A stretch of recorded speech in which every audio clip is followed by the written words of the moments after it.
Vamos a abrir nuestra Biblia ahí en Segundo Libro de Reyes, capítulo 16. Vamos a continuar con nuestro estudio.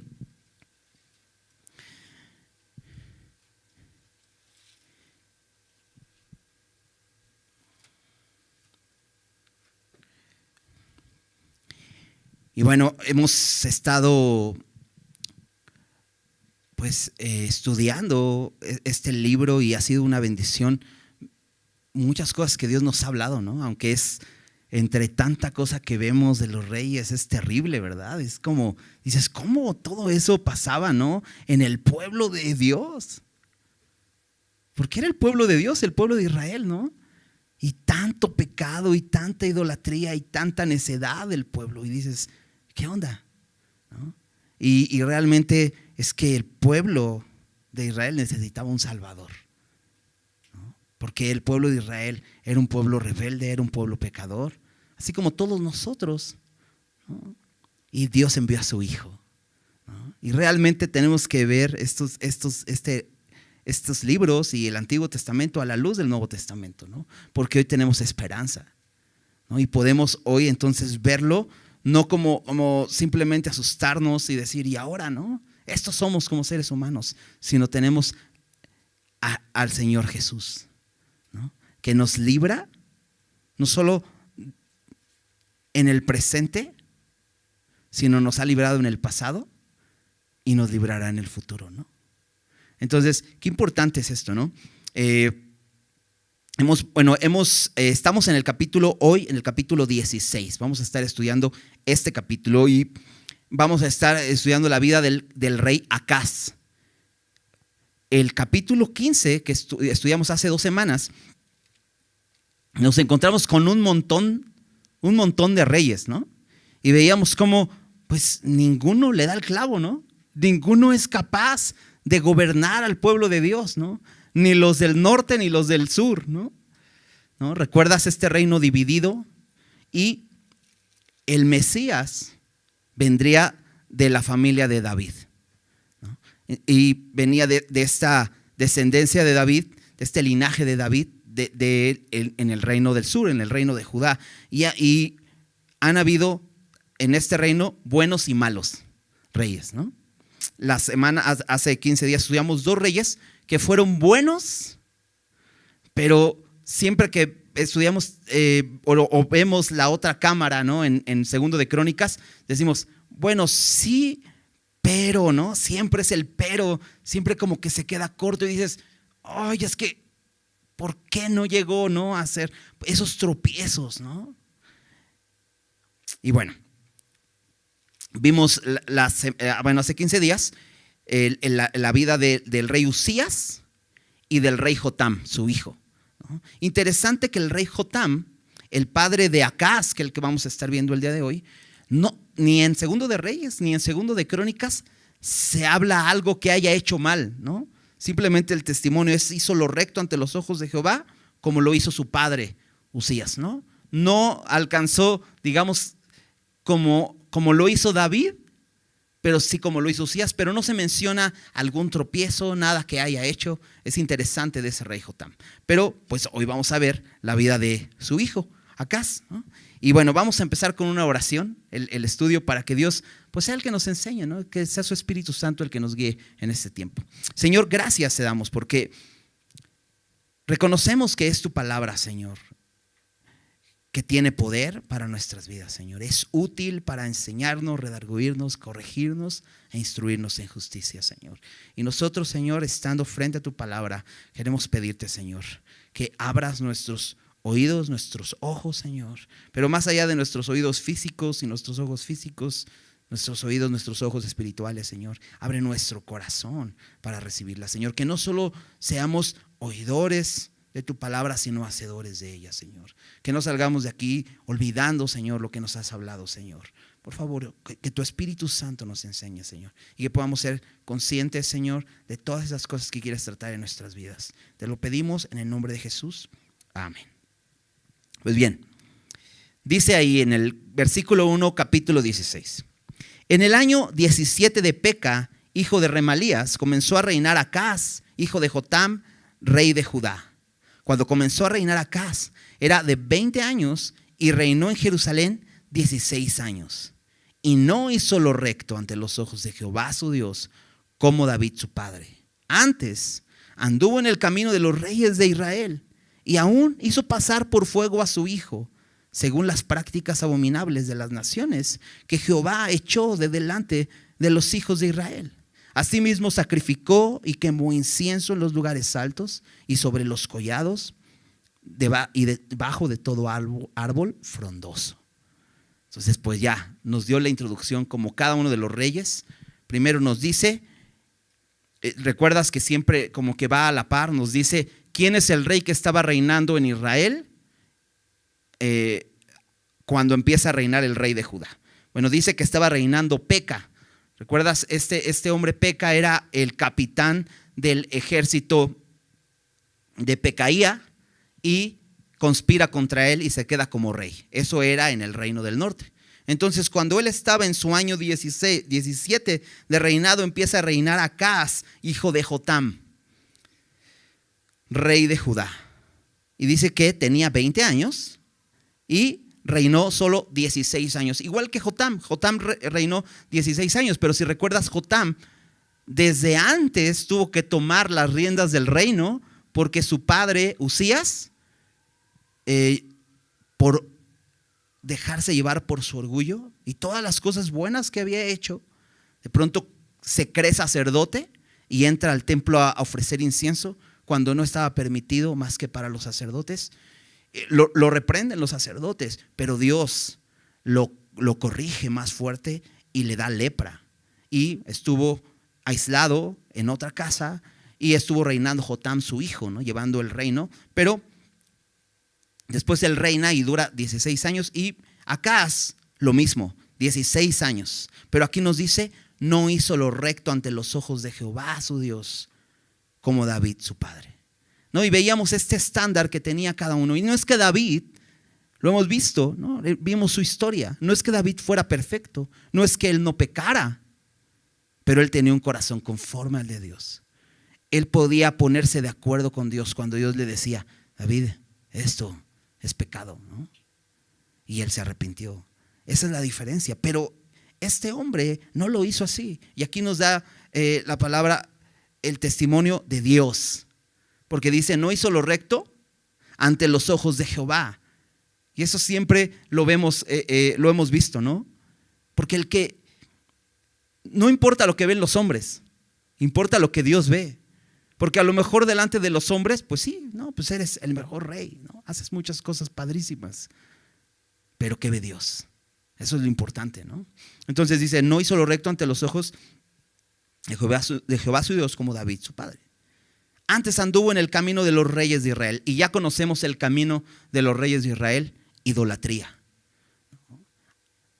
Una adoración a su manera, ¿recuerdas? Porque realmente muchos piensan que quizá Israel sí adoraba a Jehová, pero a su manera. ¿Recuerdas que tenían 2 becerros? Y adoraban imágenes y además añadían otros ídolos a esos 2 becerros. Entonces, este rey siguió ese camino de los reyes de Israel y dice, y aún hizo pasar por fuego a su hijo. Esto de hacer pasar por fuego era un sacrificio que se hacía a un dios llamado Moloc. Lo vimos también cuando estudiamos el Pentateuco. Eran prácticas dice ahí, de las naciones que vivían en la tierra prometida.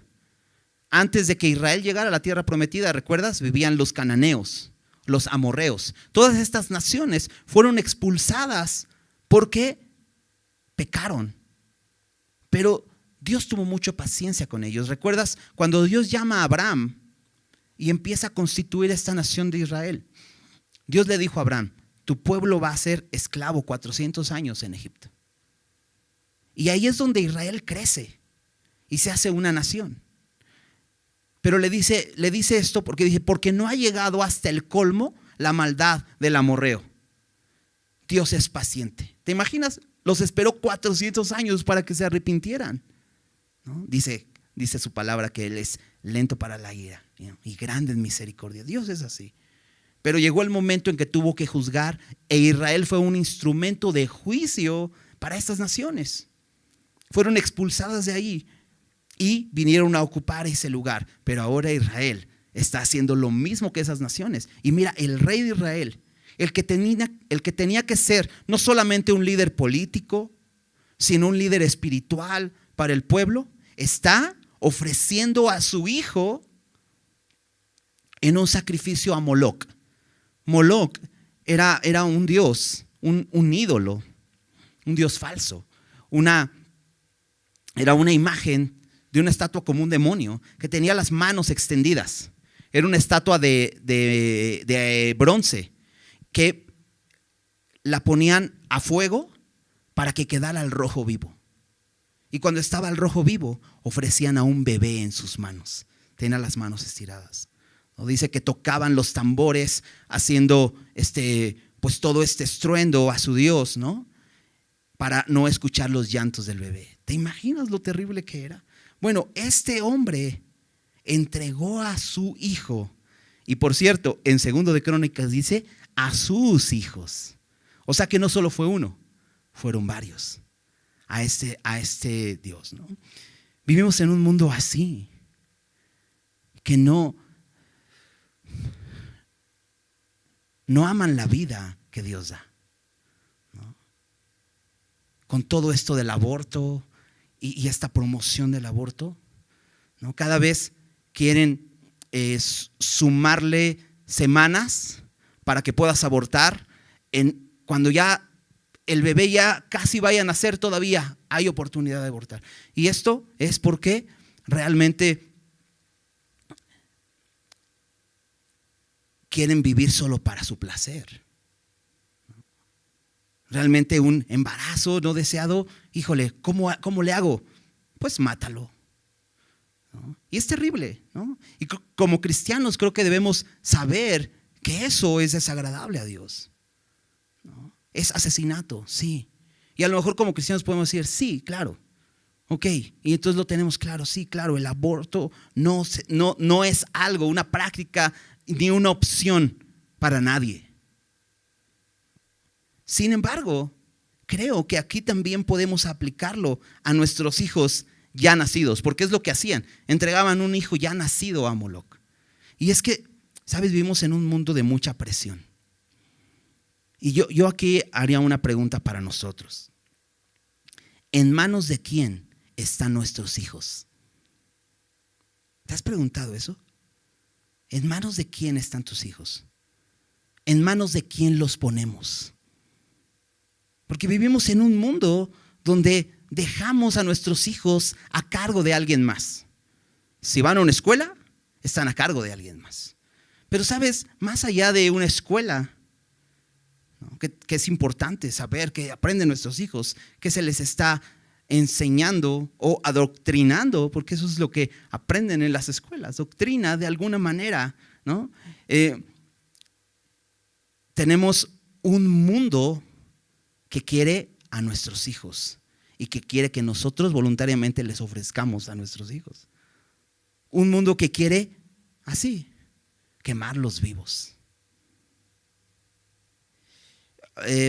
No sé si viste ahora que, bueno, hace unos quizá ya años, que el gobierno empezó a promover todo esto de la salud y entonces empezó a poner sellos en todos los alimentos, ¿no? Y ahora ya ves algo y dices, ¡ay, qué horrible! Pero qué rico, ¿no? Pero todo tiene exceso, ¿no? Pero te digo, es que la gente lo sigue comprando, ¿no? Dices exceso y deberías decir, bueno, pues no es bueno los excesos, ¿no? Pero todo tiene exceso, ¿no? Exceso de no sé qué y exceso de no sé qué.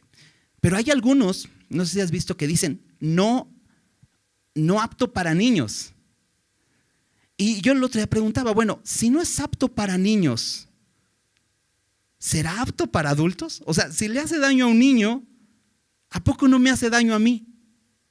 ¿No? ¿Y por qué lo consumo? Bueno, eso en los productos, ¿no? Pero por ejemplo, el entretenimiento. Música, películas, series, videojuegos, también están clasificados, ¿verdad? Pero yo me pregunto, ¿y quién es el que clasifica, ¿no? ¿Qué puedo ver y qué no puedo ver? ¿Qué pueden ver mis hijos y qué no pueden ver mis hijos? ¿Quién lo clasifica? pues quizá la productora es la que dice, no apto para menores de 12 años, no apto para menores de 15 años, no sé si has visto así, ¿no? De pronto en casa pues queremos ver una serie, ¿no? Y empezamos y buscamos la clasificación, ¿no?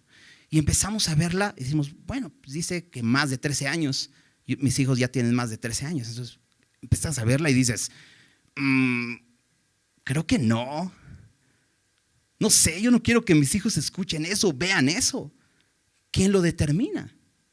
Y creo que debemos aprender a ser sabios en manos de quién están nuestros hijos.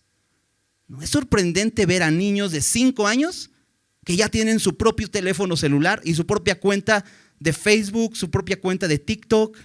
No sé si es legal o no, pero hasta el papá yo creo que le dice, no, ponle que tienes 12 años para que ya puedas tener tu cuenta, ¿no?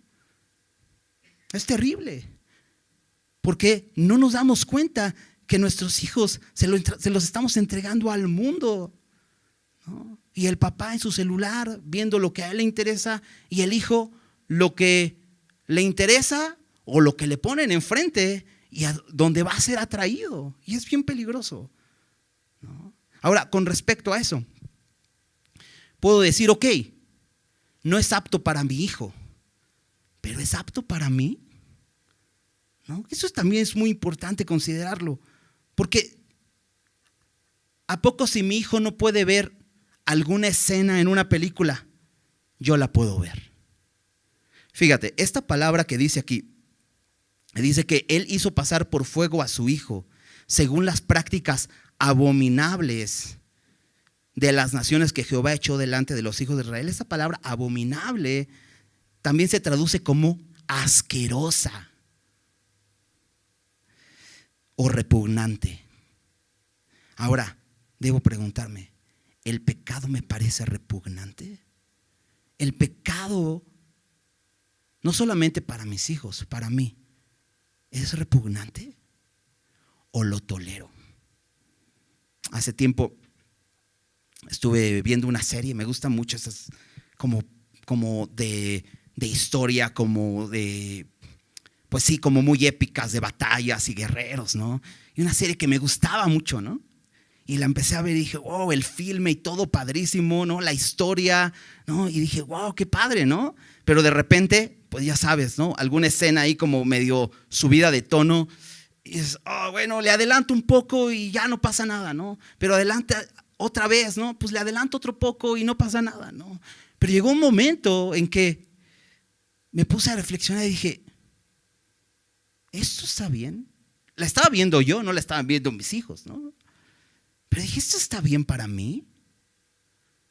¿Esto me edifica realmente? ¿O esto me está perjudicando? ¿Esto le da gloria a Dios en mi vida? ¿Con lo que queda en mi mente? ¿No? Y te voy a decir la verdad, ¿no? Con el dolor de mi corazón, porque se hace, es que está increíble. La verdad me gusta. Todo está padre. Pero tuve que decir, no puedo seguir viendo esto, ¿no? Y debemos aprender a aprobar, no solamente lo que nuestros hijos están viendo, sino lo que nosotros mismos estamos viendo. Porque el mundo te dice, mira, cuando ya tienes 18 años, estás autorizado para ver pornografía. Es lo que el mundo te dice. ¿Está bien participar de la pornografía? Definitivamente no. La Biblia dice, huye de la fornicación. Entonces, ¿quién determina lo que debo ver? El temor de Dios, la palabra de Dios, ¿no? Esto es importante. Pero este hombre empezó a seguir las prácticas, lo que todos hacen, lo que el mundo de su momento hacía y dice, wow, esto es increíble, vamos a hacerlo. Y entregaba a sus hijos a este dios Moloc. Eran prácticas abominables para Dios, pero no lo eran para Acaz. Dice también en el versículo 4 que sacrificó y quemó incienso en los lugares altos y sobre los collados y debajo de todo árbol frondoso. Esto si recuerdas, los reyes pasados, los antecesores de Acaz, aunque hicieron lo correcto, pero no quitaron los lugares altos. En el versículo 35 del capítulo anterior, si lo tienes allá al ladito o le puedes dar vuelta a tu página, dice en el versículo 35, con todo eso, los lugares altos no fueron quitados porque el pueblo sacrificaba aún y quemaba incienso en los lugares altos. El pueblo era idólatra, pero aquí el líder del pueblo es idólatra. Y dice que quemó incienso, ofreció sacrificios en los lugares altos, sobre los collados y debajo de todo árbol frondoso. Ahora, ¿por qué los lugares altos? Los lugares altos, de entrada, Dios no dio ese lugar para adoración. Entonces ellos no ofrecían ahí adoración a Dios, sino ofrecían adoración a otros dioses. Pero en esos lugares altos también ofrecían culto a la naturaleza, a la creación. ¿Has visto un cielo estrellado? ¿Si has visto algún cielo estrellado que dices, oh, qué bonito se ve el cielo el día de hoy? ¿No?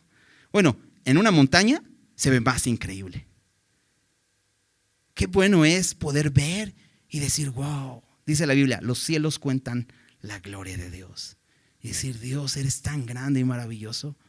Pero dice en Romanos 1 que habiendo conocido a Dios, su eterno poder y deidad se hace claramente visible por medio de las cosas hechas. Y el hombre, habiendo conocido a Dios, no le glorificó como a Dios ni le dio gracias, sino que se envaneció en sus razonamientos y su necio corazón fue entenebrecido.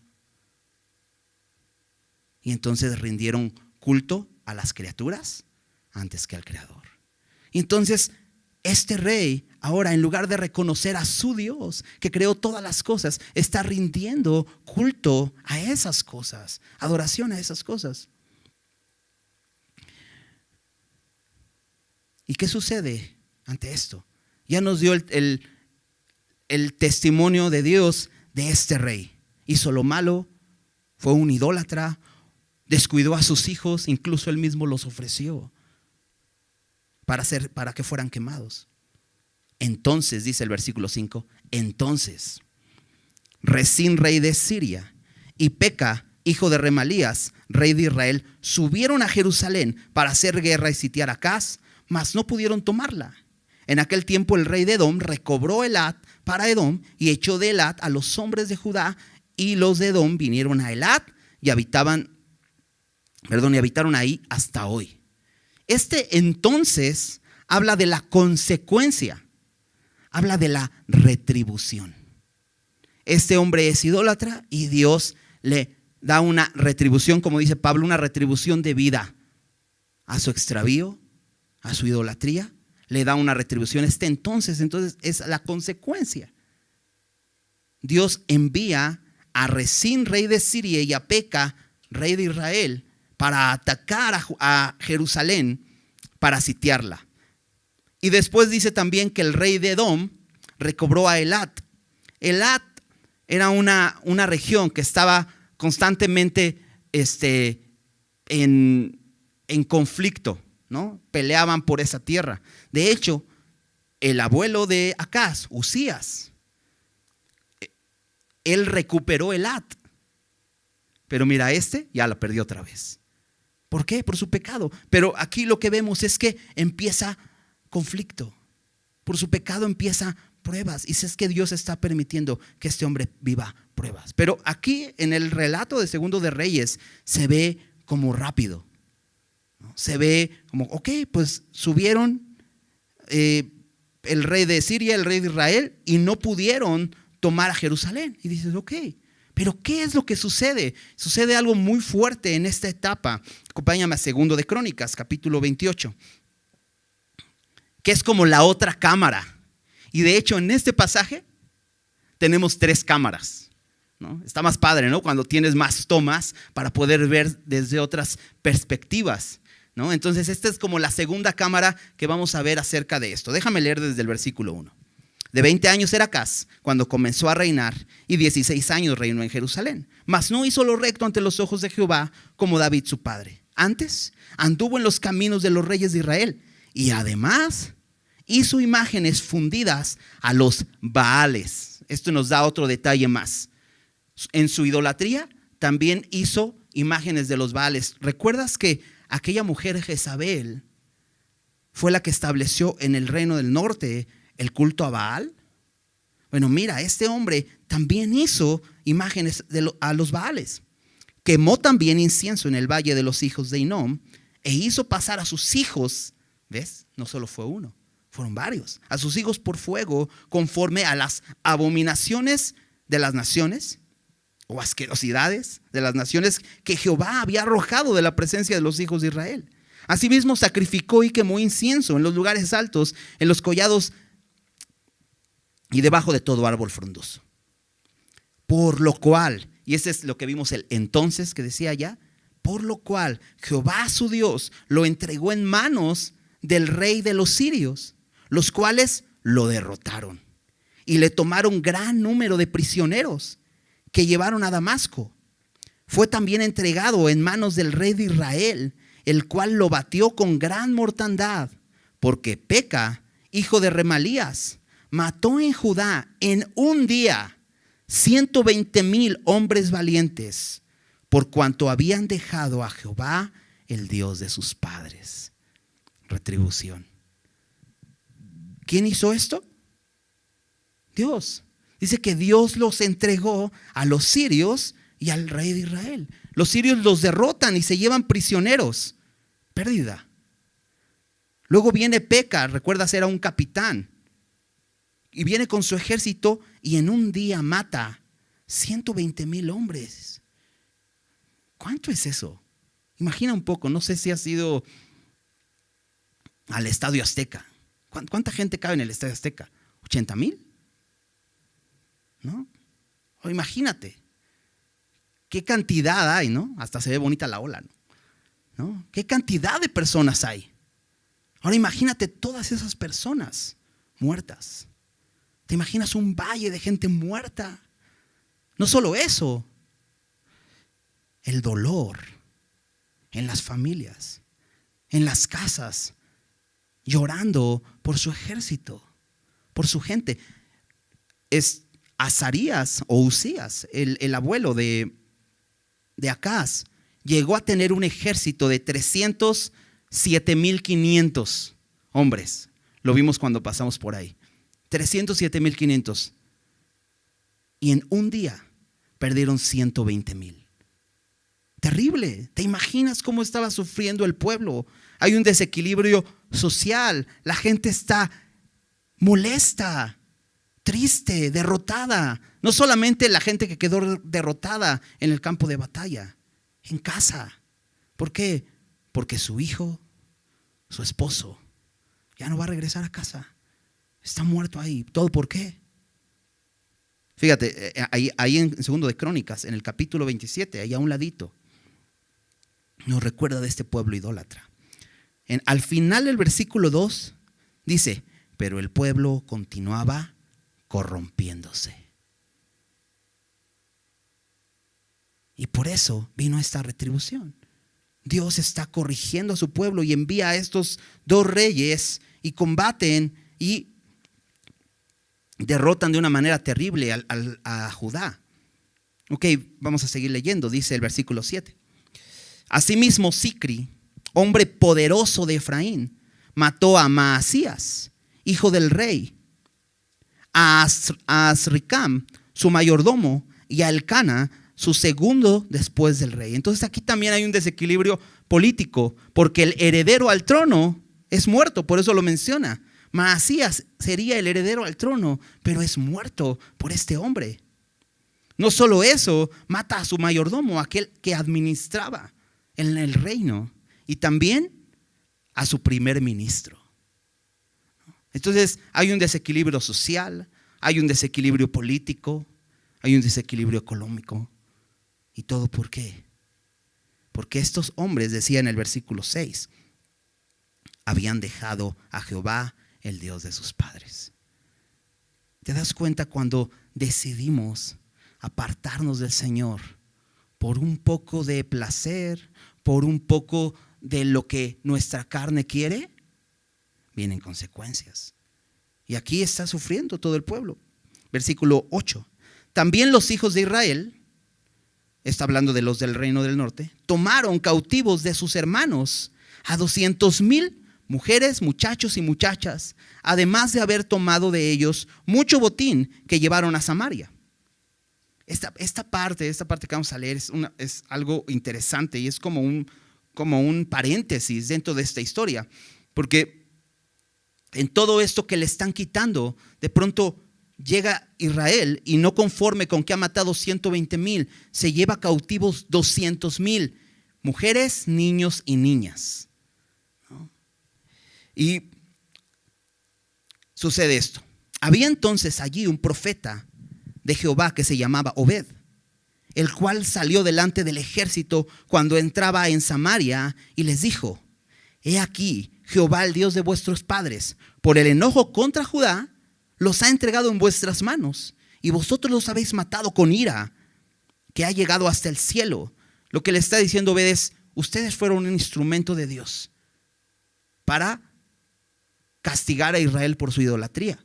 Y dice, y ustedes lo que han hecho, esa ira que mostraron con ellos, ha llegado hasta el cielo. Es como si dijera, ok, ya hicieron lo que debían. Entonces continúa. Y ahora habéis determinado sujetar a vosotros, a Judá y a Jerusalén, como siervos y siervas. Mas ¿no habéis pecado vosotros contra Jehová vuestro Dios? Oídme pues ahora y devolved a los cautivos que habéis tomado de vuestros hermanos, porque Jehová está airado contra vosotros. Entonces se levantaron algunos varones de los principales de los hijos de Efraín: Azarías, hijo de Joanán; Berequías, hijo de Mesilemot; Ezequías, hijo de Salum; y Amasa, hijo de Hadlai, contra los que venían de la guerra. Y les dijeron: no traigáis aquí a los cautivos, porque el pecado contra Jehová estará sobre nosotros. Vosotros tratáis de añadir sobre nuestros pecados y sobre nuestras culpas, siendo muy grande nuestro delito y el ardor de la ira de Israel. Esto es increíble. En medio de todo lo que estamos leyendo y todo el pecado, hay unos hombres aquí que a la palabra de este profeta, que es la palabra de Dios, son conmovidos y deciden detener al pueblo. Están preocupados por el pecado. Se dan cuenta que hay un problema en su reino, y es el pecado. De hecho, en el versículo 10 al final dice: ¿no habéis pecado vosotros contra Jehová vuestro Dios? Porque les dice, ustedes fueron un instrumento de Dios para castigar a Judá, pero se están pasando. Ustedes ahora quieren no solamente ser ese instrumento, sino ahora quieren hacer siervos a los de Judá. Lo quieren para ustedes. Y están pecando con eso. De hecho, les recuerda, ¿no han pecado ustedes? Muchas veces así somos como creyentes, ¿no? De pronto llegamos y queremos castigar el pecado de otros, no considerando que somos pecadores también. Pablo en Gálatas 6:1 dice: si ves a tu hermano cometer alguna falta, dice, vosotros que sois espirituales, restauradle con espíritu de mansedumbre, considerándote a ti mismo, no sea que tú también seas tentado. Sabes, incluso nos pasa en familia, ¿no? Muchas veces tenemos que corregir a nuestros hijos, y tenemos que corregirlos por la razón correcta, más allá de la conducta. Su corazón. En su corazón no hay un carácter correcto, no hay un carácter como el de Cristo, ¿no? El problema fundamental es el pecado. Y cuando corregimos así, vamos a saber cómo abordarlo, considerando que también somos pecadores, ¿no? Porque si no, entonces nos creemos mejores. Y realmente no lo somos. Todos somos mejores. Y es lo que les está diciendo Obed. Ustedes quieren enseñorearse y no están considerando que ustedes también han pecado. Pero estos hombres mencionados ahí escuchan. Y entonces dice versículo 13, les dijeron: no traigan aquí a los cautivos, porque ustedes lo que están haciendo es añadir a nuestros pecados. Y dice: ya mucho hemos pecado, ¿no? Ellos están preocupados por el pecado. Dice versículo 14: entonces el ejército dejó los cautivos y el botín delante de los príncipes y de toda la multitud, y se levantaron los varones nombrados y tomaron a los cautivos, y del despojo vistieron a los que de ellos estaban desnudos, los vistieron, los calzaron y les dieron de comer y de beber, los ungieron y condujeron en asnos a los débiles, y los llevaron hasta Jericó, ciudad de las palmeras, cerca de sus hermanos, y ellos volvieron a Samaria. En medio de todo este lío de pecado, estos hombres, por la palabra de Dios, son transformados sus mentes y por lo tanto actúan de forma distinta. No solo dijeron déjenlos, ellos mismos dice que tomaron los despojos, vistieron a los que estaban desnudos, los fortalecieron, los alimentaron y los llevaron de regreso. ¿Sabes? Esto es arrepentimiento. Y creo que la palabra de Dios debe tener ese efecto en nuestros corazones. Porque si solamente la palabra de Dios es para llenar nuestras mentes, no sirve de nada. Pero cuando la palabra de Dios llega a nuestro corazón, entonces actuamos. No solo frenamos la injusticia, sino hacemos lo correcto. Estos hombres están amando. Van, fortalecen a sus hermanos, dice ahí. Porque Israel no debía olvidar que Judá, aunque era una nación que estaba dividida, la nación de Israel, pero Judá eran sus hermanos y hacen lo correcto. Bueno, después de este paréntesis, versículo 16 dice: en aquel tiempo envió a pedir el rey Acaz, regresamos a ver lo que estaba haciendo Acaz, a los reyes de Asiria que le ayudasen. ¿Por qué? Porque también los edomitas habían venido y atacado a los de Judá y habían llevado cautivos. Ya vimos, ¿no? Tomaron Elat otra vez, estos edomitas. Dice: asimismo los filisteos se habían extendido por las ciudades de la Cefela y del Negev de Judá y habían tomado Bet-Semes, Ajalón, Gederot, Soco con sus aldeas, Tibna también con sus aldeas y Gimso con sus aldeas, y habitaban en ellas, porque Jehová había humillado a Judá por causa de Acaz, rey de Israel, por cuanto él había actuado desenfrenadamente en Judá y había prevaricado gravemente contra Jehová. Es la razón, otra vez. Este rey actúa desenfrenadamente, tratando de satisfacer sus deseos. Y con él se lleva al pueblo consigo, porque él es el líder. El liderazgo es un privilegio, pero es una enorme responsabilidad, ¿no? Hombres, ¿no? Cabezas de familia, ¿no? Nos llamamos así: es que yo soy la cabeza. Pues tienes una gran responsabilidad. Y cuando tú decides por el pecado, afectas a toda tu casa. Cuando tú decides alejarte de Dios, afectas alrededor, a los tuyos. Y fíjate, por culpa de este rey, bueno, ya vimos que también el pueblo era responsable, también el pueblo pecaba. Pero algo que veo aquí es que ya vimos el rey de Israel, el rey de Siria, ¿no? El rey, los filisteos, los de Edom, están completamente rodeados. Y creo que es bueno siempre preguntarnos cuando estamos rodeados. Cuando dices: híjole, ya no siento lo duro sino lo tupido. Una y otra cosa y otra cosa. Bueno, la Biblia dice: como cristianos vamos a padecer. Sin embargo, muchas veces quizá estamos padeciendo por decisiones malas que estamos tomando, porque no estamos ya caminando con el Señor. Y sabes, Dios siempre nos da disciplina para que volteemos a verlo y nos demos cuenta: es que me he estado alejando del Señor. Qué bueno es que Dios permita esto. Pero bueno, acompáñame a la tercera cámara, ¿no? Isaías. Porque en este tiempo, Isaías, este profeta que está ahí en los profetas mayores, lo vas a encontrar después del libro de los Salmos, Proverbios, Eclesiastés, Cantares y luego Isaías. Isaías capítulo 7 nos habla de esta misma escena.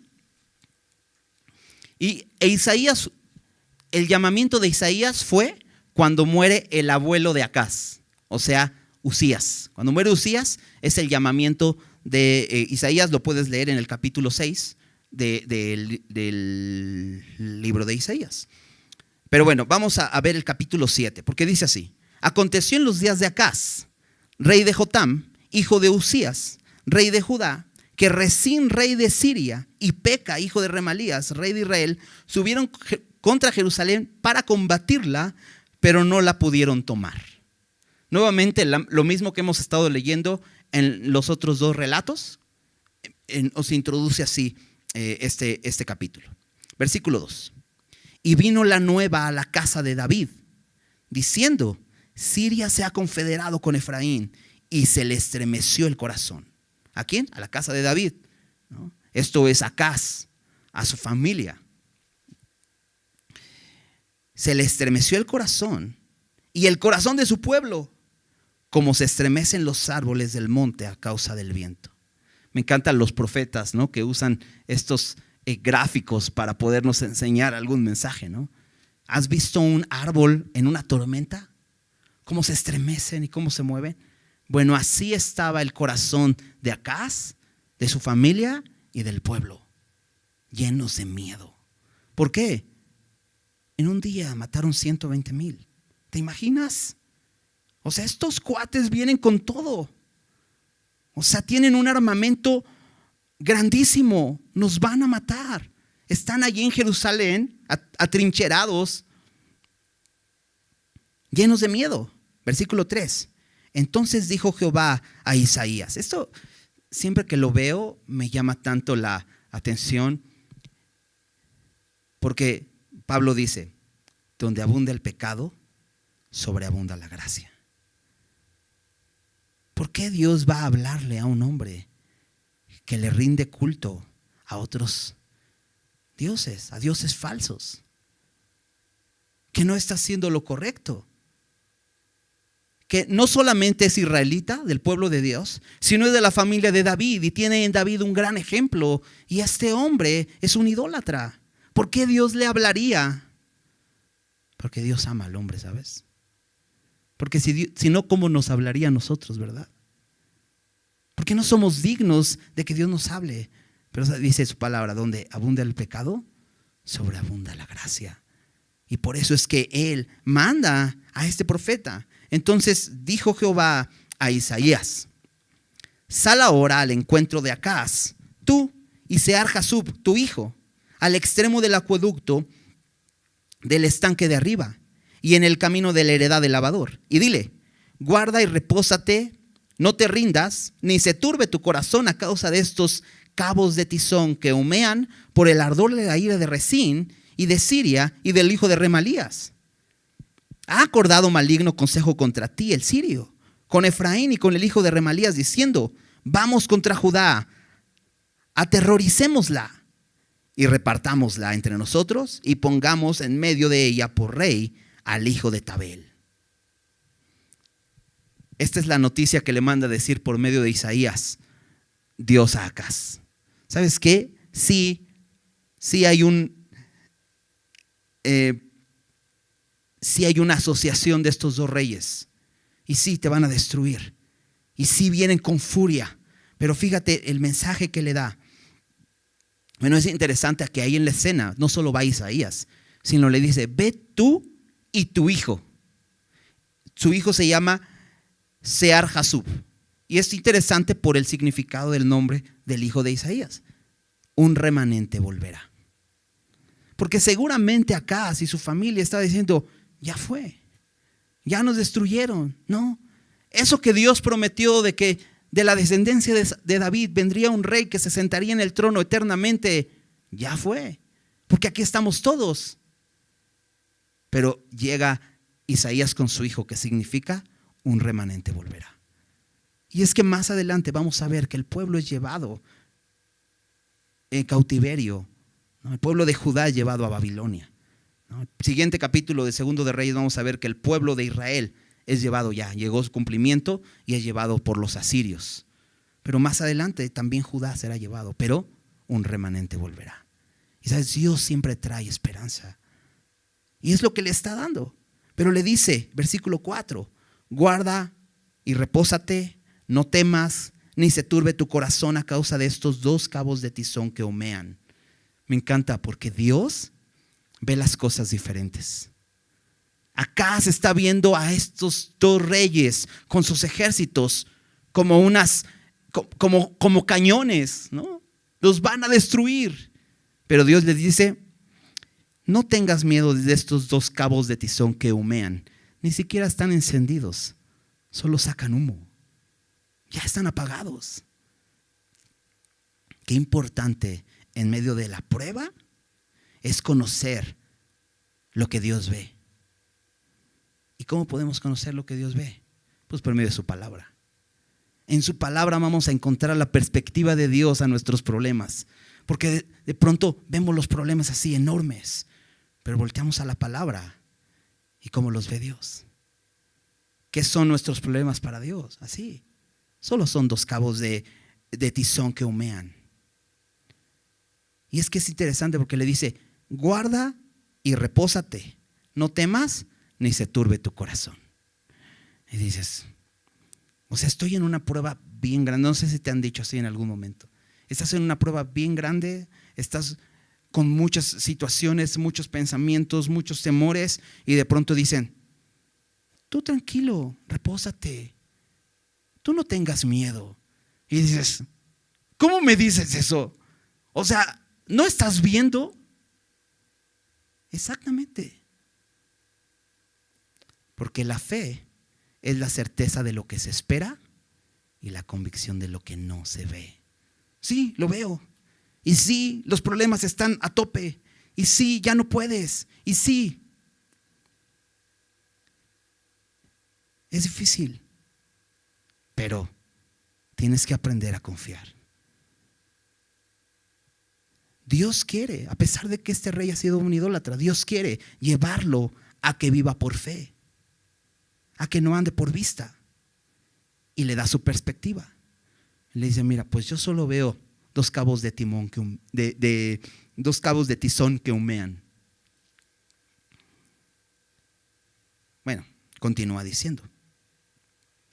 Después que le dice que ellos incluso están tramando matar al rey de Israel y sustituirlo por otro rey. Ya hasta tenían candidato. Dice: vamos a poner al hijo de Tabel. ¿Quién sabe quién era Tabel? Pero ya tenían candidato. Y entonces dice versículo 7: por tanto, Jehová el Señor dice: no subsistirá ni será. ¿No? El consejo que ellos han levantado, ese maligno consejo que han levantado contra ti, no subsistirá ni será. Porque la cabeza de Siria es Damasco y la cabeza de Damasco Resín. Y dentro de 75 años Efraín será quebrantado hasta dejar de ser pueblo. Bueno, vamos a ver que en los próximos capítulos va a empezar el exilio a Israel. Y pronto, en algunos años, este pueblo de Efraín o Israel, que es como un sinónimo, va a estar completamente desierto. Nadie se acordará que ahí alguna vez habitó este pueblo. Dice: y la cabeza de Efraín es Samaria, y la cabeza de Samaria es el hijo de Remalías. Si vosotros no creyereis, de cierto no permaneceréis. Lo que hace Dios por medio de Isaías es decirle: lo que necesitas es fe. Porque si no crees, vas a perecer. O, viéndolo contrariamente, si tú crees, vas a permanecer. Porque se trata de fe. Y sabes, en estos tiempos la gente no quiere creer. Tú les hablas del evangelio y no quieren creer. Porque el evangelio sí te dice, el evangelio empieza diciéndote las malas noticias. Pero hay buenas noticias en ello. Las malas noticias para este pueblo era: pues sí, se han confederado Israel y Siria. Sí, vienen con un gran ejército. Sí, de hecho ya están pensando causarte terror y quitarte a ti y poner a alguien más. Y el evangelio te dice: sí, mereces la muerte por el pecado. Mereces el infierno eternamente. Sí, eso es la verdad. El pecado nos separa de Dios eternamente. pero no subsistirá ni será, dice aquí. Pero por medio de Cristo, lo que vino a hacer Él en la cruz, puede ser salvo y recibir vida eterna. Y la gente, ya me vas a hablar de religión. Solo necesitas creer. ¿En serio solo con creer? No lo creo. Bueno, ¿qué hace Acaz?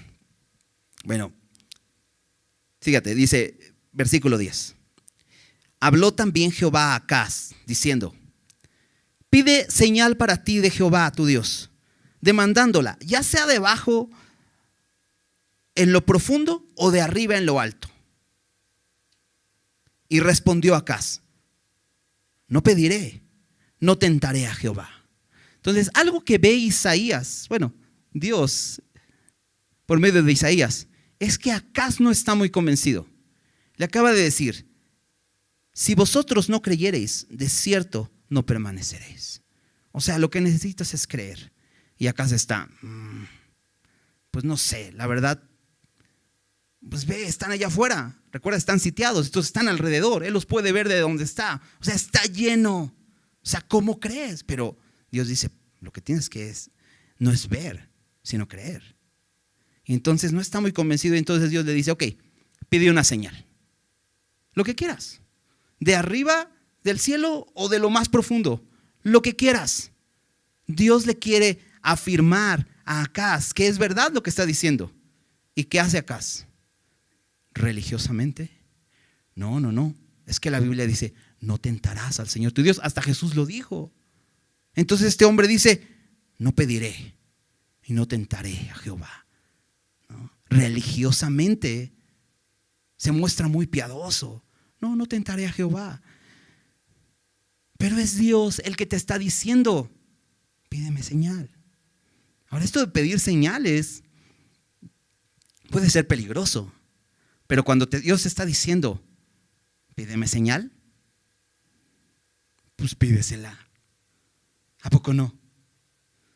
No es que nos la pasemos pidiendo señales, porque eso es una muestra de nuestra incredulidad.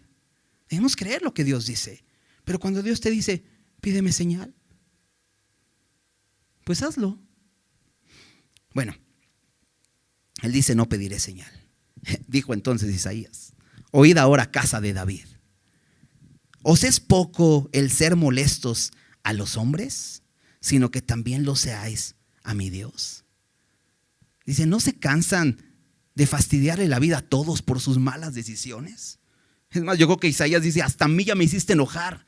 ¿No te importa molestar a los hombres, que también le eres molesto a Dios con tus decisiones? Con tu falsa piedad, con tu religiosidad de decir, no, ¿cómo crees? Yo no, jamás voy a tentar a Dios. ¿Cómo crees que voy a pedirle una señal? Por tanto, el Señor mismo os dará señal. He aquí que la Virgen concebirá y dará a luz un hijo y llamará su nombre Emmanuel. Y dices, mira, es un versículo de Navidad. ¿A poco no? Porque si o no, es un versículo que los ves en los cuadritos de Navidad y en los adornos de Navidad, ¿no? Y dices, ¿qué hace en el contexto que estamos leyendo? ¿Qué hace esa señal ahí? Él no quiso señal, pero dice Isaías, ok, pero Dios sí te quiere dar una señal. He aquí que la Virgen concebirá y dará a luz un hijo y llamará su nombre Emmanuel. ¿Qué significa? Dios con nosotros. ¿Qué tiene que ver esto en este momento? Que a pesar de que ellos pensaban que ya estaba todo acabado, que a pesar de que ya no había posibilidad de sobrevivir y de que hubiera un heredero al trono de David, ¿sabes? A Dios no se le ha salido de control. Aún una virgen no necesita un hombre. Aún una virgen concebirá y dará a luz un hijo. Sucedió, ¿verdad? Sucedió. El Señor vino. ¿Sabes por qué creo que Dios le da a Acaz esta profecía tan grande? O sea, es uno de los reyes que ha recibido una profecía de las más grandes, anunciando la venida del Salvador, la venida del Mesías, la venida de Jesucristo. Porque Dios quiere enfocar a Acaz en lo eterno. Segunda de Corintios 5:7 dice, porque por fe andamos, no por vista. Pero este hombre anda por vista. Y Dios lo quiere enfocar a que ande por fe, a que vea las cosas más grandes. Dice Pablo también en 2 de Corintios 4:18, porque lo que se ve es temporal, pero lo que no se ve es eterno. Y lo quiere enfocar en el plano temporal, más allá de la salvación temporal que hoy necesitas. Necesitas una salvación eterna, porque tu problema es más grande. Porque puede venir alguien que te libre hoy de tu problema. Y es que así somos, queremos salir del problema ya. Tengo una situación y quiero resolver el problema ya. Quiero que alguien me salve de la consecuencia, de la situación, de la circunstancia. Pero dejamos de ver lo eterno. Y Dios quiere que pongamos los ojos en lo eterno. Y que veamos que hay un problema mucho más grande. Hay un problema fundamental que es el pecado. Y por eso es que vino el Hijo de Dios. Por eso es que Jesús nació de una virgen sin pecado. Vino como hombre para que nos identificáramos con Él. Y vino y murió en una cruz para terminar con el problema fundamental del hombre, que era el pecado. Y así darnos vida. Dios quiere que Acaz vea todo. No solo vea un poquito, pero con fe. Regresemos a 2 de Reyes, que por cierto vamos apenas en el versículo 7.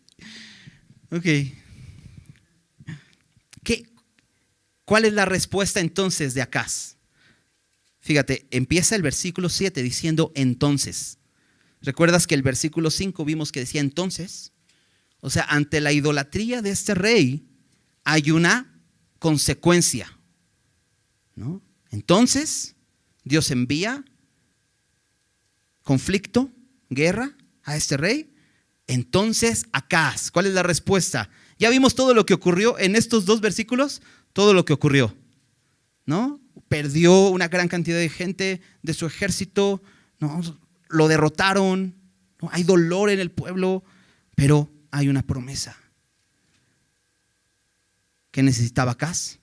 Solo creer, descansar y confiar en lo que Dios decía. ¿Y qué hace Acaz? Entonces Acaz envió embajadores a Tiglat-Pileser, rey de Asiria, diciendo: yo soy tu siervo y tu hijo.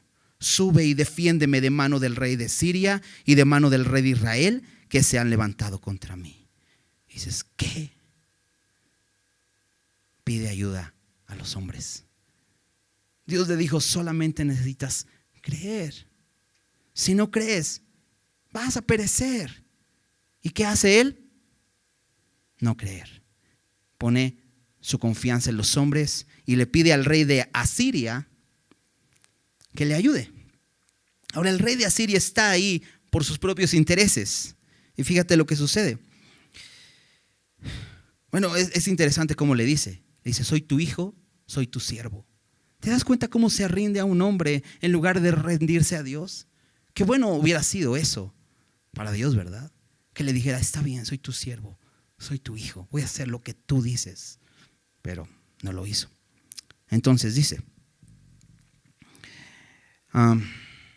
versículo 8, y tomando Acaz la plata y el oro que se halló en la casa de Jehová y en los tesoros de la casa real, envió al rey de Asiria un presente. Va a comprarlo y ni siquiera lo compra con su propio dinero. Va a la casa de Jehová y saca los tesoros de ahí para comprar al rey de Asiria.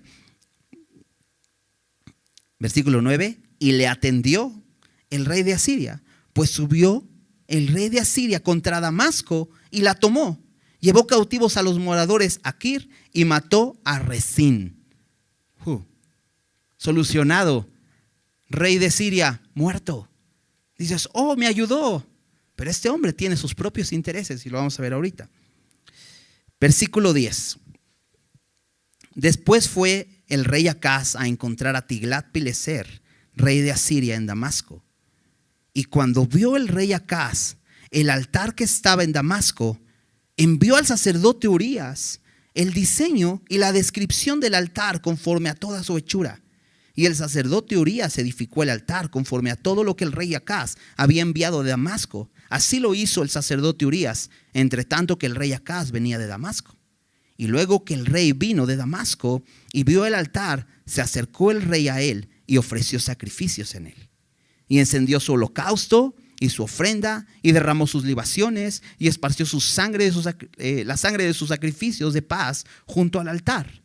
E hizo acercar el altar de bronce que estaba delante de Jehová en la parte delantera de la casa, entre el altar y el templo de Jehová, y lo puso al lado del altar hacia el norte.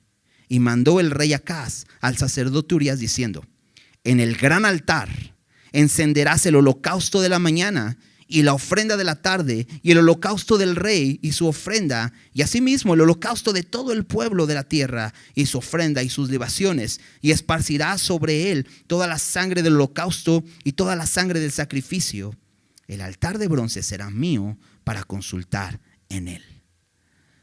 Algo sucede extraño aquí en la historia, ¿no? Porque de pronto este rey Acaz, después de que siente que el rey de Asiria le ayuda, va a verlo a Damasco. Mató al rey de Siria, entonces ahí está en Damasco y lo va a ver. Pero ya no lo va a ver como un aliado realmente, lo va a ver como su siervo. ¿Recuerdas que le ha dicho: soy tu siervo? Y de hecho ahora él es su siervo, es su vasallo. Ahora simplemente va a hacer presencia, a reportarse con su nuevo amo. Va a trabajar para él. Pero dice que cuando llega a Damasco, algo le hace ojitos, algo le cautiva y muestra su corazón lleno de idolatría. Dice que ve un altar que estaba en Damasco. Yo no sé cómo sería el altar que estaba en Damasco, pero inmediatamente se pone delicadamente a observar su hechura, porque dice que le manda el diseño y la descripción, como dicen por ahí, santo y seña de lo que era el altar. Le manda el diseño para que Urías, el sacerdote que estaba en Jerusalén, edificara un altar. Oye, pero no había altar en Jerusalén. Claro que había un altar. Y un altar que estaba de acuerdo al diseño de Dios. Porque recuerdas este altar que construyeron en Jerusalén. Salomón construye el templo y con todo lo que estaba alrededor del templo, de acuerdo al diseño que le da David, que él recibe de Dios, que estaba basado en el diseño que recibió Moisés. ¿Recuerdas? Cuando construyó el tabernáculo. Porque ese diseño era una réplica del templo que estaba en el reino de Dios. Pero de pronto hay un diseño mejor. Y muchas veces en nuestra vida de adoración encontramos un diseño mejor, algo más bonito. No, fíjate, es que yo encontré una mejor forma de adorar a Dios. Lo he dicho otras veces, ¿no? No, es que la verdad a mí me gusta más ver la reunión desde mi casa, ¿no? Es más cómodo, es más agradable, no necesito esforzarme mucho. Siempre va a haber un diseño mejor, pero que no va de acuerdo al diseño de Dios. Bueno, le manda el diseño para que cuando él regresara, todo estuviera listo. Y este sacerdote es interesante porque este sacerdote no detiene a Acaz como lo hicieron aquellos sacerdotes que detuvieron a su abuelo cuando quería ofrecer incienso. Él no lo detiene. Al contrario, él fabrica este altar para que cuando él llegara ofreciera sacrificios como si Acaz fuera un sacerdote. Un poco lo que quiso hacer Usías. Pero él sí ofrece sacrificios y este sacerdote no lo detiene. Empieza a ofrecer los sacrificios y después voltea y ve el altar de bronce, que era el altar original.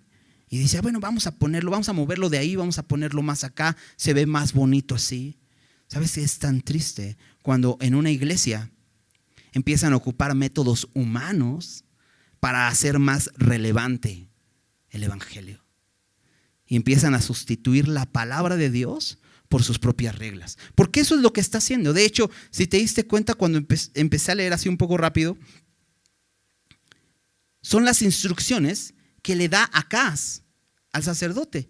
Y es muy parecido a las instrucciones que hay en Levítico. ¿Te acuerdas cuando pasamos por Levítico? O si has leído Levítico, instrucciones de cómo se debían hacer los sacrificios, qué debían llevar, en dónde se deberían hacer. Bueno, aquí Acaz ha tomado un lugar que no le corresponde. Ya no solo el lugar del sacerdote, está tomando el lugar de Dios. Porque él mismo está dando instrucciones cómo se debe hacer la adoración. Eso es terrible. ¿Por qué? Porque no es a la manera de Dios, es a la manera del hombre. Y al final del versículo 15 dice él: el altar de bronce será mío. Para consultar ahí, para consultar en él. Y dices, ¿cómo? Ese no te pertenece, ese es el altar de Dios. Pero él considera que su estilo es mejor. Y de alguna manera está haciendo lo mismo que los reyes de Israel. Eso es lo que empezó diciendo el capítulo. Anduvo en el camino de los reyes, dando una forma de adoración más cool que la que Dios estableció. Muchas veces en nuestro caminar con Cristo creemos que podemos hacer lo mismo. Creemos que le podemos adorar quitando su diseño. Pero todo es un caos, porque fíjate lo que sucede. Bueno, además dice el versículo 16: e hizo el sacerdote Urías conforme a todas las cosas que el rey Acaz le mandó.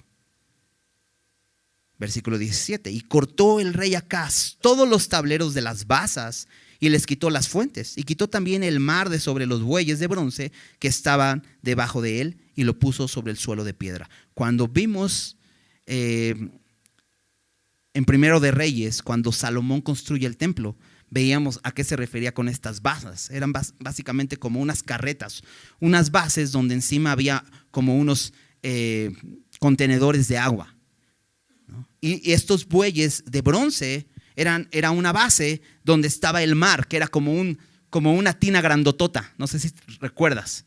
Bueno, este rey decide quitar las bases, quitar las fuentes y poner esta tina grandotota al ras del piso, como Dios no lo había diseñado. Pero todos estos objetos eran para la limpieza, para la pureza de los sacerdotes.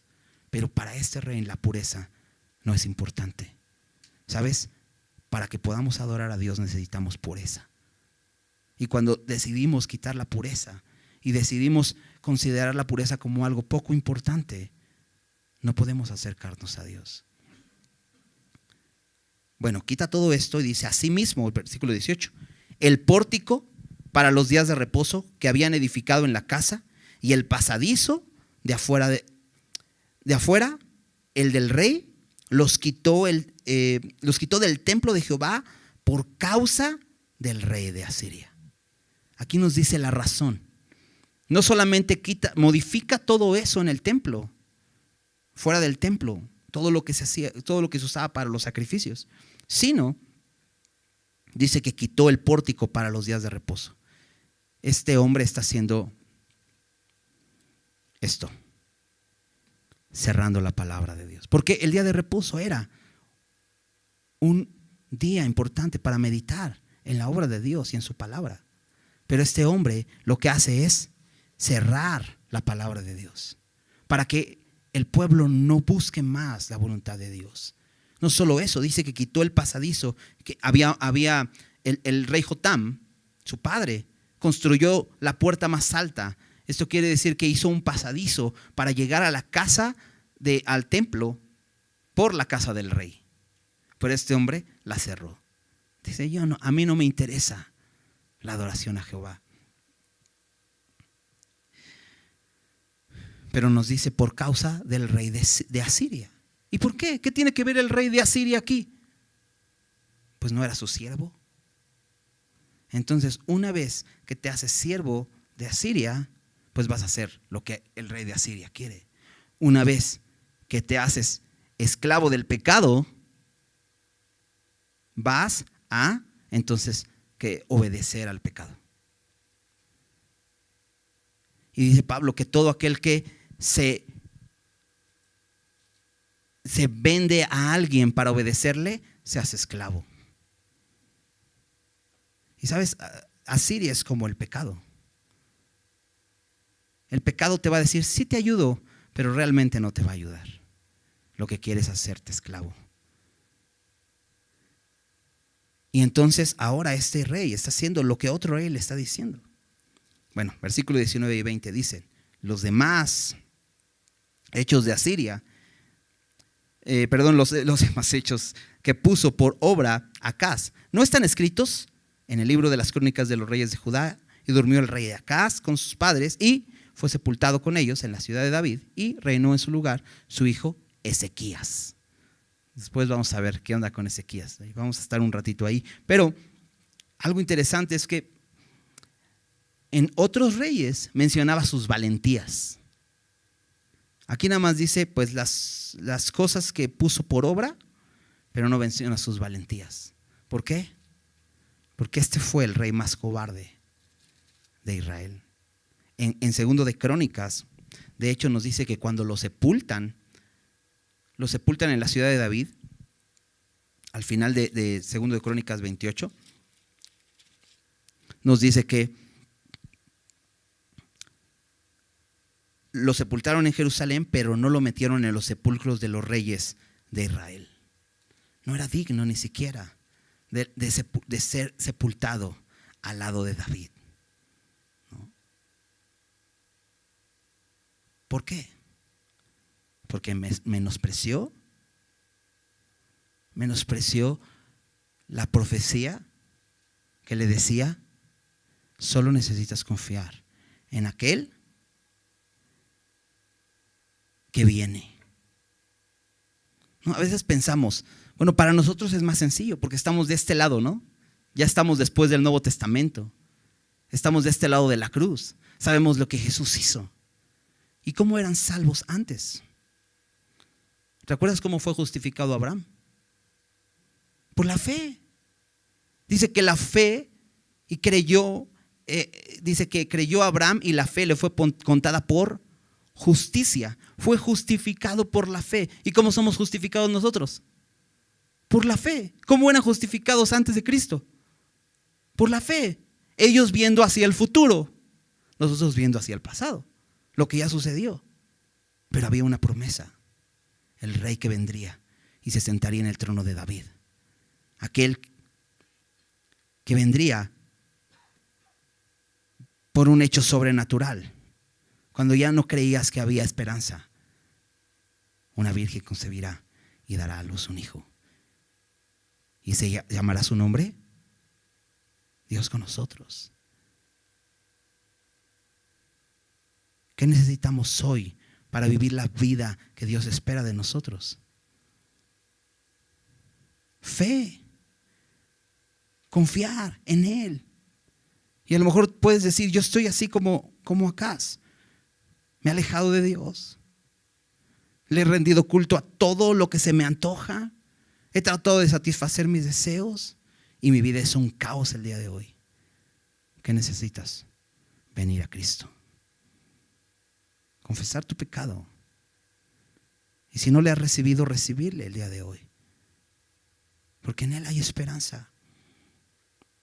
Por el otro lado, confiar en los hombres como lo hizo Acaz. Déjame leer un versículo en 2 de Crónicas 28. En el versículo 20. No, hay mucho más ahí, pero dice, también vino Tiglat-Pileser. ¿Te acuerdas que todos los que venían contra Acaz y contra el reino de Judá? Bueno, dice, también vino Tiglat-Pileser, rey de los asirios, quien lo redujo a estrechez y no lo fortaleció. No le dio una buena lana para que lo ayudara. Dice, no obstante que despojó a Acaz la casa de Jehová y la casa real y la de los príncipes para dar al rey de los asirios, no le ayudó, le engañó. ¿Sabes que así es el pecado? El pecado te ofrece ayuda. Dice, no, mira, ya la regaste, pero mira, solamente di esto, mentira, y hazle así, y ya con eso sales. Y esa mentira te mete en más problemas, ¿sí o no? Y después intenta solucionarlo con otro pecado. Y así vas, añadiendo pecado a pecado. Y al final el pecado no te ayuda. Así es como Asiria no le ayudó. Además, el rey Acaz, en el tiempo que aquel le apuraba, ¿te das cuenta? No solamente no le ayuda, sino lo está presionando. Añadió mayor pecado contra Jehová, porque ofreció sacrificio a los dioses de Damasco que le habían derrotado. Y dijo, aquí podemos ver qué es lo que le atrajo de este gran altar. Y dijo, pues que los dioses de los reyes de Siria le ayudan, yo también ofreceré sacrificios a ellos para que me ayuden. Bien que fueron estos su ruina y la de todo Israel. ¿Qué vio Acaz en este altar en Damasco? Un engaño. Porque dijo, mira, los de Siria son tan poderosos. Yo creo que es porque adoran a su Dios en ese altar. Yo quiero un altar igualito. Quiero la ayuda que ellos tienen. Pero Dios ya le había ofrecido la mayor ayuda. Confiar en su palabra y descansar en la promesa del Salvador. ¿Qué hizo? La rechazó y murió. ¿Qué vamos a hacer nosotros? Vivamos por fe, ¿no? Hagamos una oración. Señor, gracias por tu palabra. Gracias porque a pesar de ser lo que somos, Señor, a pesar de conocernos, Señor, y conocer lo más profundo en nuestro corazón, Señor, y saber, Señor, que hay pecado en nuestras vidas, a pesar de saber quiénes éramos, Señor, sin ti, tú decidiste enviar a tu Hijo, Señor, para salvarnos, Señor. Y en tu Hijo tenemos esperanza. Pero, Señor, aún en nuestro caminar contigo, de pronto empezamos a poner la mirada en las cosas de este mundo. Empezamos a llenarnos de miedo por la situación, por las circunstancias. Y queremos encontrar la ayuda de los hombres como la única que nos puede salvar del problema, Señor. Pero gracias por recordarnos una vez más que solo en tu Hijo hay salvación, no solo para el pasado, sino para el presente y para el futuro, porque el sacrificio de tu Hijo es suficiente. Ayúdanos a recordarlo, Señor. Y yo quiero pedirte, Señor, que sigas obrando en nuestras vidas de tal forma, Señor, que podamos seguir caminando por fe. Que no seamos como ese hombre que, a pesar de tener de ti esa promesa de que tú le protegerías y de que tú le darías una salvación mucho más grande que una salvación temporal, que no seamos como él que rechazó, sino que pongamos la mirada en ti, que andemos por fe, no mirando las cosas que se ven, aunque sean sumamente grandes y difíciles, Señor, sino las que no se ven, porque las que no se ven son eternas, Señor, y que podamos poner la mirada en ti, en lo que tú has hecho, que tu sacrificio en la cruz sea suficiente para nosotros, Señor, para enfrentar incluso cada problema diario, Señor. Perdónanos. También te pedimos perdón si hemos estado rindiendo nuestros corazones, incluso poniendo en riesgo la vida de nuestros hijos a cualquier otra cosa por nuestro placer. Ayúdanos a enfocarnos en ti y a confiar solo en ti, Señor. Te lo pedimos en el nombre de Jesús. Amén.